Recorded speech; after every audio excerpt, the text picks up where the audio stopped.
Assalamualaikum warahmatullahi wabarakatuh.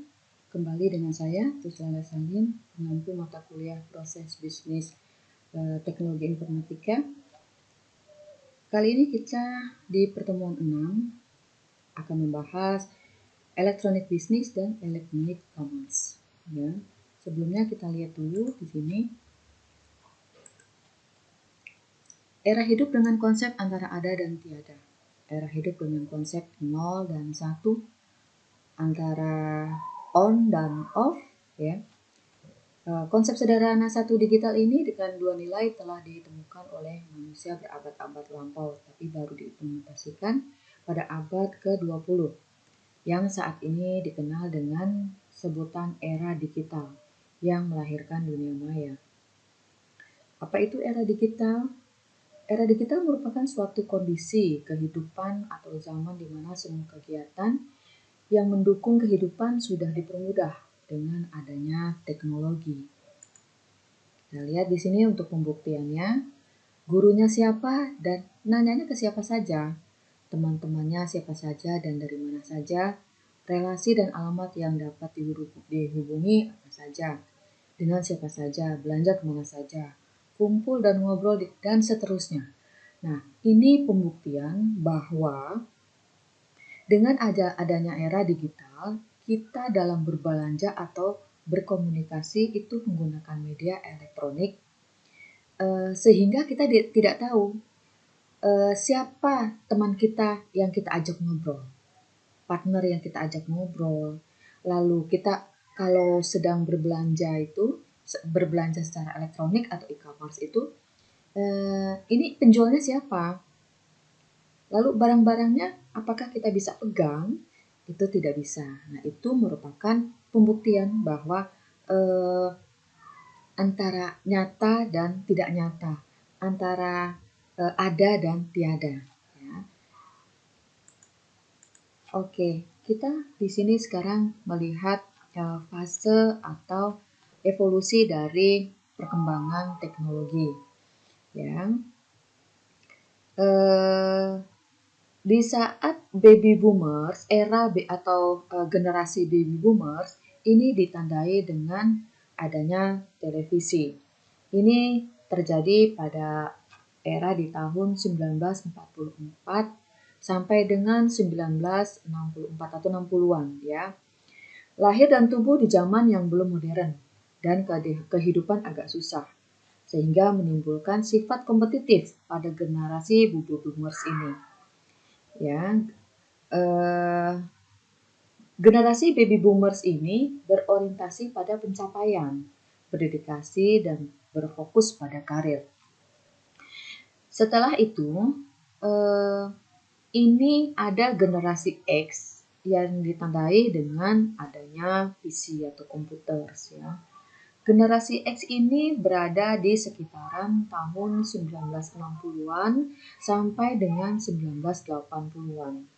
Ciri khasnya pada generasi X ini adalah sifat yang mandiri, bekerja keras, dan perbedaan antara baby boomers dan generasi X ini adalah sudah mulai melek teknologi, ya.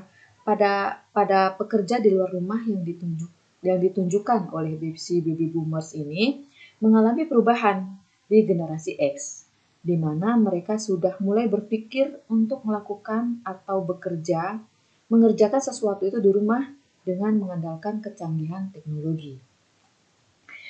Nah, pada tahun 1980-an ke atas sampai 1990-an itu ada generasi yang disebut dengan generasi milenial atau generasi Y, generasi Y, ya. Generasi Y atau milenial ini lebih dikenal dengan kedisiplinan dan pemanfaatan akan teknologi. Pada generasi ini dapat dilihat bahwa passion dapat mendukung untuk sebagai penghasilan pada sumber penghidupannya.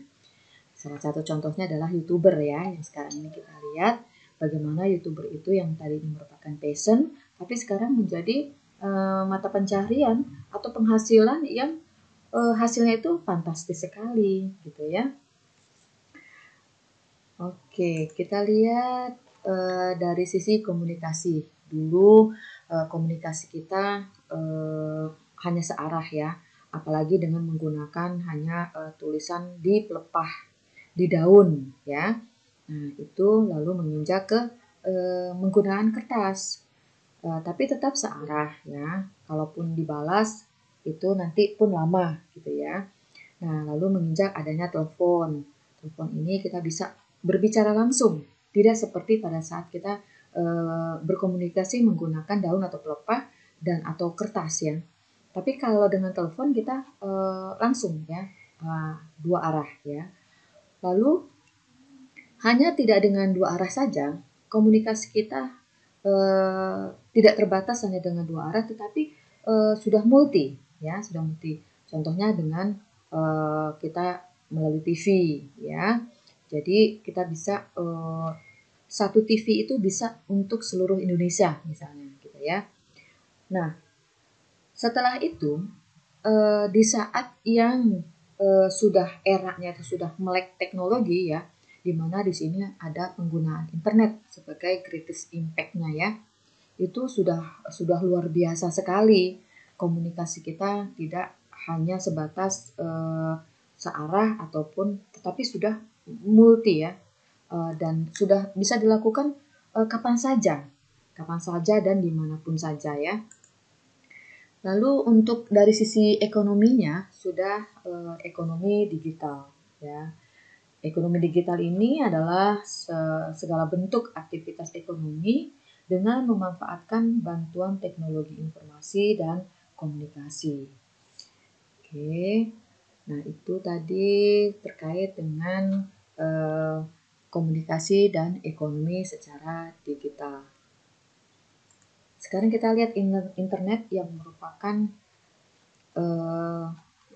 teknologi inti ya dalam kita berkomunikasi maupun melakukan ekonomi digital.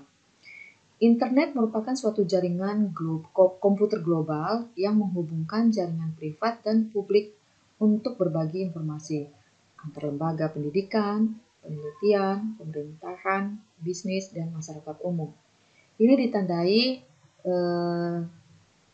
pada tahun 1995 yang dikenal sebagai basis foundation dari New Digital Network Economy. Karena sangat esensial, di Amerika Serikat banyak inisiatif yang dimotori oleh pemerintah untuk menjamin dominasi Amerika di bidang ekonomi baru ini. Begitupun di negara-negara lain sudah mulai berkembang. Kita lihat dari sisi penggunaan internetnya, New Zealand menduduki peringkat pertama sebesar 32% sebagai pengguna internet tertinggi, disusul oleh Singapura, ya, lalu Australia, Hong Kong, Taiwan, Malaysia, Filipina, China, Indonesia, dan Thailand. Untuk dari aktivitas pengaksesnya, ini email yang paling tertinggi, mungkin karena memang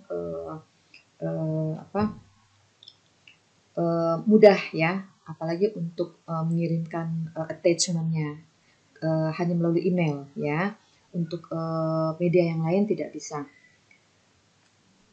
Read a newspaper menduduki peringkat kedua sebesar 39%. Lalu info on product and service, berikutnya read magazine, chatroom, journal surfing, dan info lainnya. Lalu dari sisi pembaca beritanya, Indonesia ternyata menduduki peringkat teratas, yaitu 39% dia menggunakan internet ya. Untuk membaca magazine, newspaper ya, itu Indonesia tertinggi. Lalu Malaysia peringkat kedua, Hong Kong, China, Singapura, Taiwan, Filipina, dan Thailand. Lalu dari sisi tempat aksesnya, ini ternyata didominasi di area perkantoran sebesar 52%. Lalu internet kafe yang ada internetnya ya. Tapi sekarang memang semua kafe-kafe atau resto-resto sudah free wifi. Lalu ada school juga peringkat ketiga, school and university, dan relative halls, at home, library, dan seterusnya. Kita sekarang lihat definisi dari e-business. Electronic business Penggunaan TI khususnya teknologi jaringan dan komunikasi untuk meningkatkan cara organisasi melakukan seluruh proses bisnisnya atau proses internalnya. Merupakan interaksi bisnis dengan eksternal organisasi dengan memanfaatkan teknologi. E-commerce merujuk pada pelaksanaan transaksi bisnis seperti pembelian dan penjualan secara elektronik. Oke, jadi apa bedanya antara e-bisnis dan e-commerce? Gitu kan? Itu yang jadi pertanyaan. Perbedaan antara e-commerce dengan e-bisnis, kalau e-commerce itu hanya menjalankan tugasnya sebagai media transaksi jual beli saja secara online, ya. Sedangkan e-bisnis lebih ke arah edukasi dan juga menjaga agar pelanggan paham lebih banyak tentang manfaat dari sebuah produk atau jasa yang didapat dari sebuah transaksi online. Dan e-bisnis memiliki jangkauan yang lebih luas dibanding e-commerce, ya. Lalu e-commerce hanya bagian kecil dari proses e-bisnis, karena e-bisnis merupakan sebuah sistem yang lengkap yang terdiri dari banyak bagian yang menunjang jalannya sebuah bisnis, terutama yang dijalankan di bawah jaringan internet. Ya, makanya kita pastinya memerlukan internet pada saat kita melakukan transaksi bisnis, ya. Sekarang kita lihat antara tradisional business model dengan electronic business model. Kalau tradisional business model ini sequential, lacking integration, sering lag ya, tidak terintegrasi, paper base. Jadi basicnya adalah masih kertas, costly juga mahal, dan inefisien dan tidak efisien ya. Sedangkan kalau e-business model ini sudah continue dan sudah terintegrasi ya, mengikuti multiple partisipan untuk join dan berkolaborasi. Contohnya pada saat kita lagi Zoom ya. Tidak mungkin kalau masih menggunakan traditional business jika kita mau melakukan transaksi dengan beberapa orang atau banyak ya. It's information driven, leading to better efficiencies and cost saving. Tentunya kalau dilihat dari segi keefektifan dan keefisiensinya, maka e-business model merupakan hal yang paling didominasi dalam transaksi elektronik ya. Sekarang kita lihat siklus penerapan teknologi informatika dalam bisnis. Teknologi dipakai hanya sekedar untuk proses otomatisasi dalam pengolahan informasi. Teknologi bergeser ke arah upaya membangun konfigurasi rantai bisnis yang saling terintegrasi. Jadi satu sama lain, baik bagian maupun semua jaringan itu saling terintegrasi. Peran teknologi sudah secara nyata mempengaruhi perubahan model bisnis perusahaan. Kita lihat sekarang arsitektur aplikasi e-bisnisnya. Di sini ada Enterprise Resource Planning dan Customer Relationship Management yang merupakan jantung dari bisnis ya, dari aplikasi dari e-bisnis ya. Kita lihat di sini Enterprise Resource Planning merupakan suatu sistem yang terintegrasi yang mengatur dan menggambarkan seluruh sumber daya yang ada, baik dari sisi marketing, sales, customer service, logistik, production, distribution di sini ya. Ini untuk memfasilitasi dan mendukung kinerja semua elemen yang terkait di dalam perusahaan. ERP juga merupakan core teknologi atau teknologi inti dari suatu e-bisnis ya, di mana merupakan kerangka kerja transaksi secara menyeluruh dari suatu perusahaan dengan berbagai hubungan ke semua proses ya yang ada di dalam arsitektur aplikasi bisnis ini. Di sini ada selling chain management ya yang membawahi customer dan reseller, yang menangani customer dan reseller. Begitu juga dengan supply chain management yang menangani supplier, distributor, reseller dan sebagainya. Begitupun di sini ada employee dan stakeholder dari sisi internal perusahaan gitu ya. Ini merupakan arsitektur aplikasi e-bisnis. Satu sama lain saling terintegrasi. baik dari sisi employee-nya maupun dari supplier-nya, stakeholder, customer, ini semua bekerja di dalam enterprise resource planning dan customer relationship management.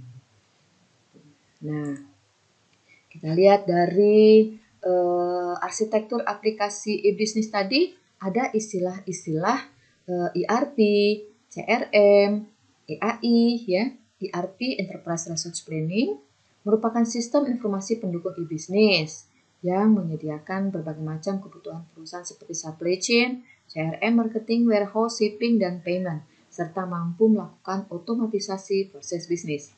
Sementara Customer Relationship Management atau CRM, sistem kustomisasi real time yang manajemen customer dan melakukan personalisasi produk dan service berdasarkan keinginan customer.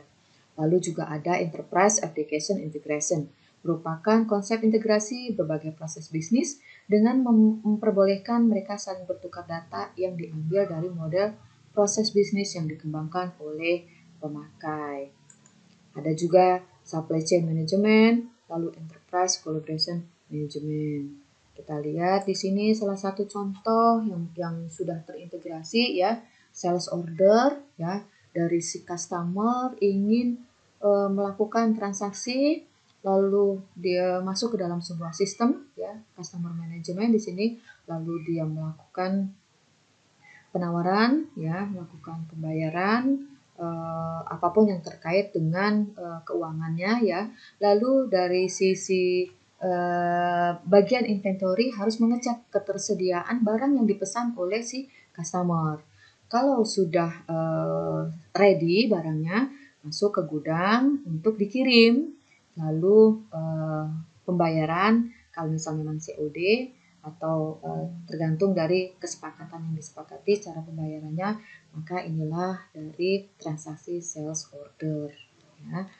Lalu yang jadi pertanyaan adalah mengapa kita menggunakan e-business? Apakah tradisional bisnis masih kurang mumpuni? Nah, kan itu yang menjadi pertanyaan, ya. Kita lihat di sini. How can we enhance value to our customer and our business partners? Bagaimana kita dapat menambah value untuk customer kita dan bisnis kita kalau kita tidak menggunakan elektronik, teknologi misalnya. Terbayang nggak? Apa jawabannya? Kan? Lalu, how we enter new market, product, service, attract attention, dan reduce business risk? Apakah ini bisa tercover jika kita masih menggunakan tradisional bisnis? Apakah market baru, pasar-pasar baru, produk, lalu service juga, lalu juga kita bagaimana mengurangi resiko, apakah itu bisa diminimalisir jika kita melakukannya secara tradisional atau manual atau konvensional? Tentunya tidak, ya. Jadi inilah alasan-alasan mengapa kita menggunakan electronic business dan seterusnya, ya. Ada bagaimana kita menambah revenue dan profitnya, bagaimana kita dapat merubah atau menambah competitive advantage-nya. Competitive advantage ini adalah upaya, ya. Di sini nih competitive advantage ini adalah sebuah upaya perusahaan untuk menaikkan atau menambah kinerjanya agar daya saingnya dapat tercover, gitu, ya. Lalu juga dan semuanya ini, inilah semua pertanyaan-pertanyaan yang telah terjawab jika kita menggunakan electronic business. Lalu kita melihat dari sisi positif dan negatifnya jika kita melakukan transaksi menggunakan secara elektronik. Kita lihat positifnya. Bisa mengurangi biaya operasional karena informasi distribusi produk dapat digitalkan sehingga berakibat pelacakan status produksi dan distribusi sangat mudah dan berkelanjutan. Ya, tentunya, ya.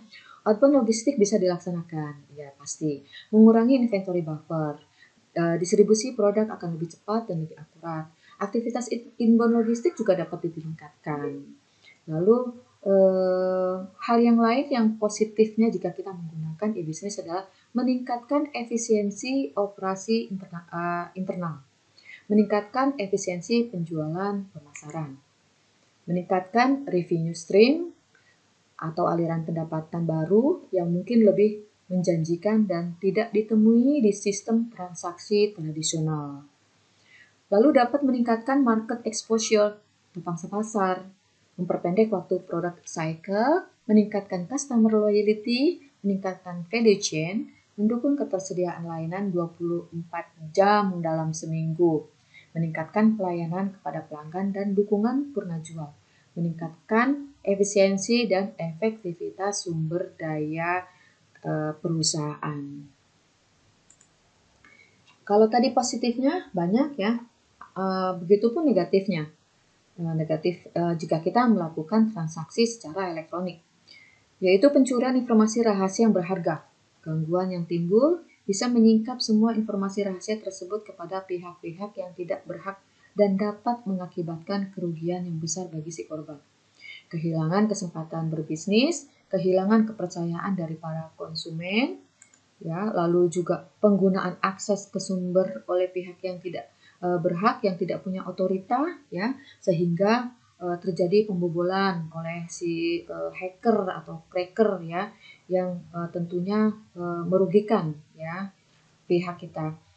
Kerugian yang tidak terduga disebabkan oleh gangguan yang dilakukan dengan sengaja, ketidakjujuran, praktek bisnis yang tidak benar, dan kesalahan faktor manusia atau kesalahan sistem elektronik. Nah, itu tadi hal-hal yang merupakan negatifnya jika kita bertransaksi melalui elektronik. Nah, sekarang apa saja faktor keberhasilan e-bisnis? Kita lihat dari kemampuan untuk menjamin bahwa e-bisnis memenuhi 3 karakteristik kunci yang dibutuhkan dalam transaksi bisnis. Nah, antara lain dari sisi validity-nya atau validitas, ya. Kedua pihak dalam transaksi harus dapat menyatakan keaslian identitas keduanya untuk memastikan bahwa transaksi tersebut adalah valid dan sah, ya. Itu dari sisi validity. Lalu dari sisi integrity atau integritas, kedua pihak harus yakin bahwa informasi yang dipertukarkan itu akurat dan tidak dapat diubah selama proses transaksi.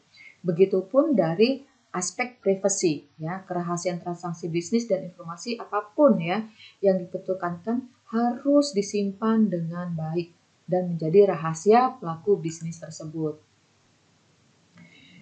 Nah, kalau tadi kita sudah jabarkan positif dan negatifnya jika kita melakukan transaksi secara elektronik, sekarang adalah faktor penyebab kegagalan e-bisnis. Yang pertama adalah tidak adanya komitmen yang utuh dari manajemen puncak. Penerapan e-bisnis tidak diikuti proses change management. Tidak profesionalnya vendor teknologi informasi yang menjadi mitra bisnis.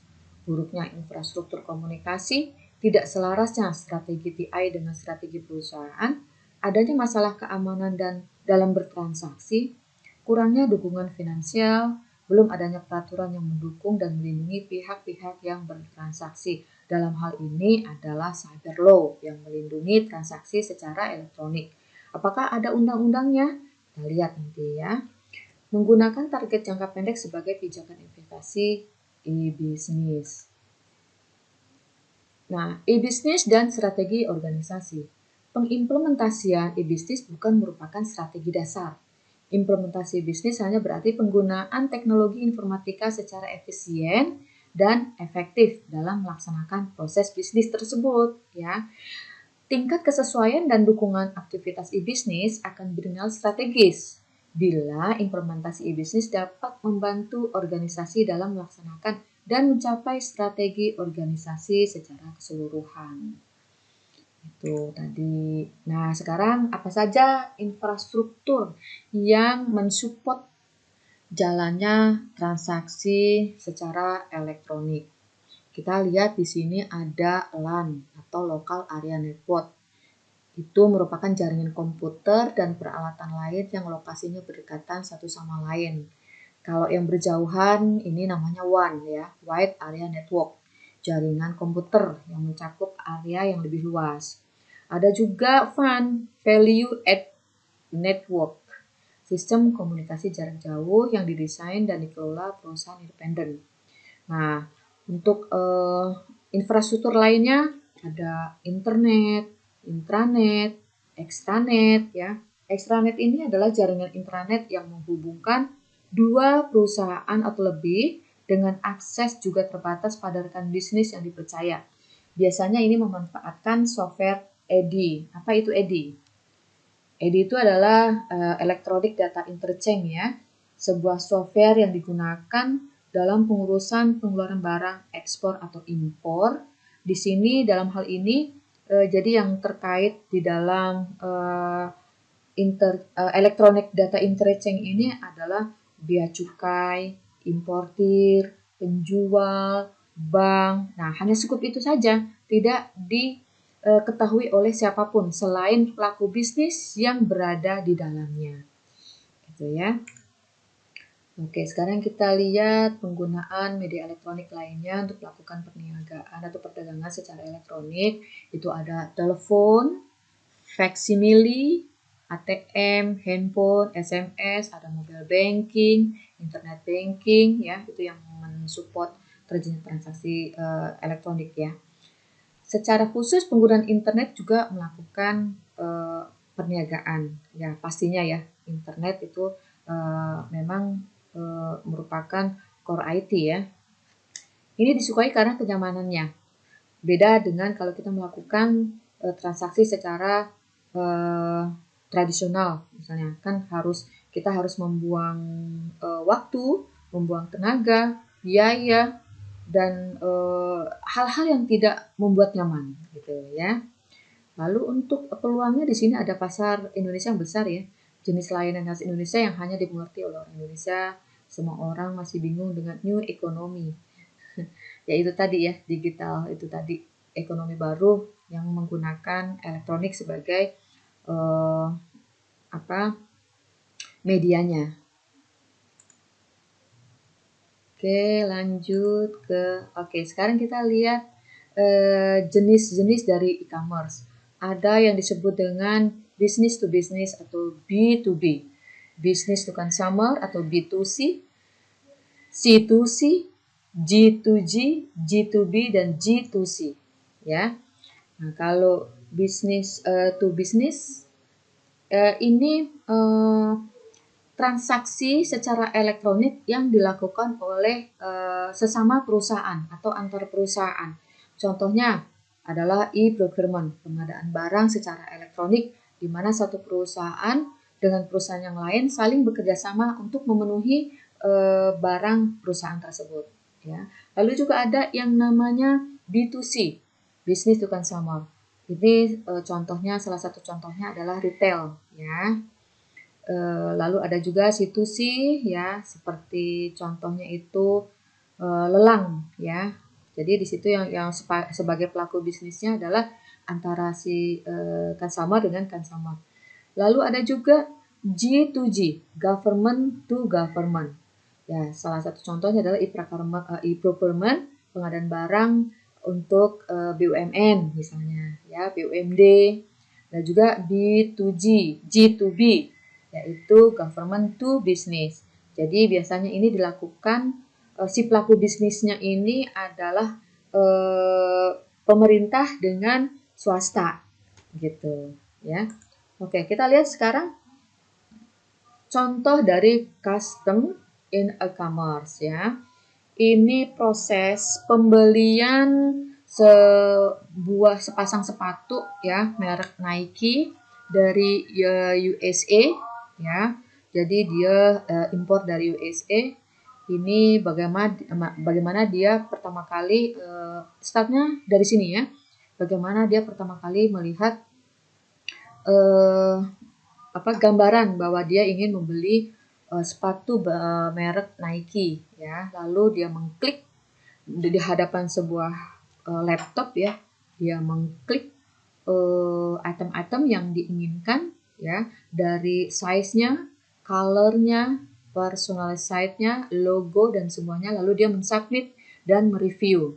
Nah, dari sisi penjual di sana ya, itu